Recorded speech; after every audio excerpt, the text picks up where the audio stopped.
देखो, आज की वीडियो में हम लोग एक प्रॉब्लम जो आ रही है, जब हम लोग जो फुल स्टैक प्रोजेक्ट बना रहे हैं ना, जिसमें फ्रंट एंड और बैक एंड दोनों इन्वॉल्व है, तो वहां पे जो एरर आ रहा है कि डेटा नहीं आ रहा है बैक एंड से।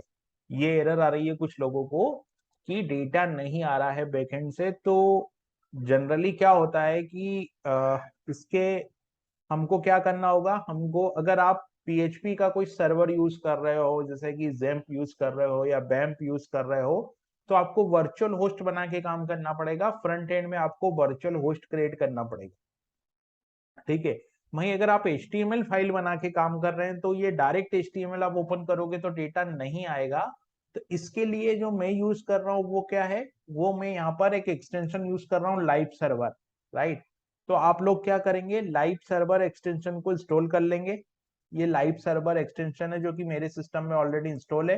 ये लाइव सर्वर, यहाँ पे आपको जो डिसेबल का ऑप्शन अनइंस्टॉल का आ रहा है, यहाँ पे आपको इंस्टॉल का आएगा। जब आप इंस्टॉल करेंगे तो आपको लाइव सर्वर इंस्टॉल कर लेना है, ठीक है। जब आप लाइव सर्वर इंस्टॉल कर लेंगे, उसके बाद में आपको यहाँ पर ओपन फोल्डर करना पड़ेगा। जो भी प्रोजेक्ट है आपका, जैसा मेरा ये प्रोजेक्ट है फुल स्टैक प्रोजेक्ट, तो मैंने इसको सेलेक्ट फोल्डर किया, राइट। तो अभी सारी फाइलें इस प्रोजेक्ट की आ जाएगी। आपको एज ए प्रोजेक्ट ही फोल्डर को ओपन करना होगा, एज ए फाइल ओपन नहीं करना होगा। और जब फिर आप यहाँ पर जाएंगे तो यहाँ पे आपको ये जो ब्लू लाइन आ रही है नीचे, यहाँ पे आपको एक ऑप्शन दिखाई देगा जिसमें लिखा होगा go live. Right, let me highlighted this option.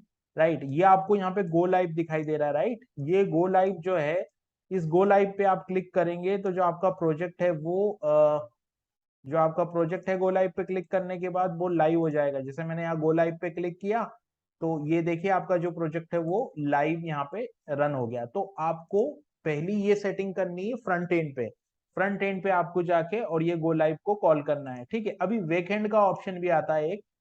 तो बैक एंड पे आपको क्या करना होगा, बैकएंड के लिए आपको क्या करना होगा, सबसे पहले अगर आप डोकर यूज कर रहे हैं या जो भी सर्वर आप यूज कर रहे हैं वो सर्वर ऑन आना चाहिए।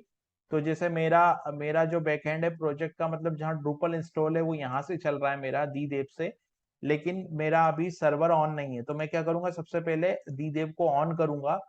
तो मेरे सिस्टम में डोकर ऑन हो गया। अब यहाँ पर मैं लिखूंगा दी देव स्टाफ। अगर आप दी देव यूज कर रहे हैं तो आपको दीदेव चालू करना पड़ेगा, या आप कोई पीएचपी का सर्वर यूज कर रहे हैं तो आपका सर्वर, पहली चीज तो कि वर्चुअल होस्ट पे चलना चाहिए, और सेकंड ये है कि सर्वर ऑन होना चाहिए, ठीक है। ये सर्वर ऑन हो गया, वर्चुअल होस्ट पे मैंने उसको रन कर दिया।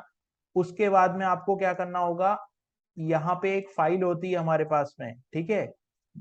जो ड्रूपल का आपका सेटअप होगा उसमें जब आप यहाँ पे जाएंगे तो साइट्स फोल्डर होता है।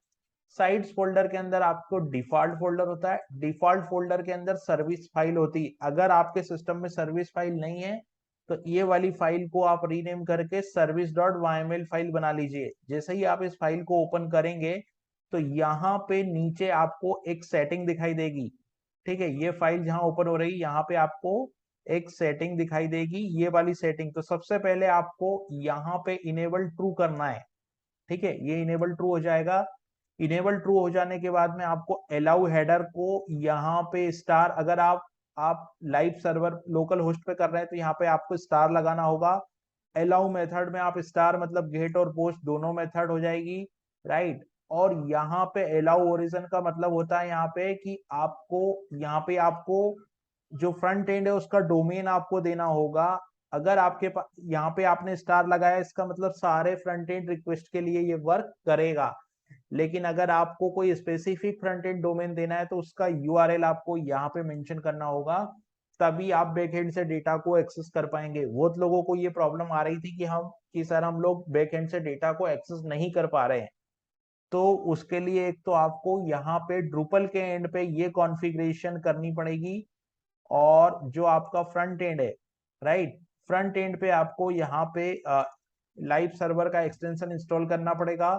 विजुअल स्टूडियो कोड में लाइव सर्वर का एक्सटेंशन इंस्टॉल हो जाने के बाद में आप लाइव सर्वर पे, यहाँ पे आपको लाइव सर्वर ओपन फोल्डर करके और लाइव सर्वर से आपको आपका प्रोजेक्ट रन करना होगा। क्योंकि आप देखेंगे तो ये जो प्रोजेक्ट है वो लोकल सर्वर पर एग्जीक्यूट हुआ है। यहाँ आप देख रहे हैं लोकल होस्ट और इंडेक्स डॉट पीएचपी। तो यहाँ पर बैक एंड से डेटा को एक्सेस करने के लिए प्रोजेक्ट को सर्वर पे रन करना जरूरी है, ठीक है। तो ये एरर थी, इस वजह से प्रोजेक्ट जो है वो डेटा को नहीं एक्सेस कर पा रहे थे। तो आपको बैक एंड और फ्रंट एंड दोनों तरफ से जाके ये सेटिंग्स करनी पड़ेगी, तभी आप डेटा को एक्सेस कर पाएंगे। ये सेटिंग हो जाने के बाद में आपको ड्रुपल का एक बार कैशे क्लियर करना है।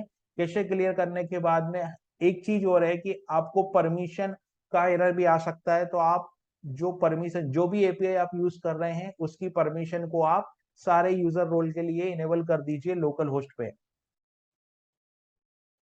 तो ये था एक छोटा सा इन्वायरमेंट कॉन्फ़िगरेशन रिलेटेड वीडियो। हम लोगों ने हो सकता है कि इसको मिस कर गए, हमको ये पहले ही बनाना था इस वीडियो को।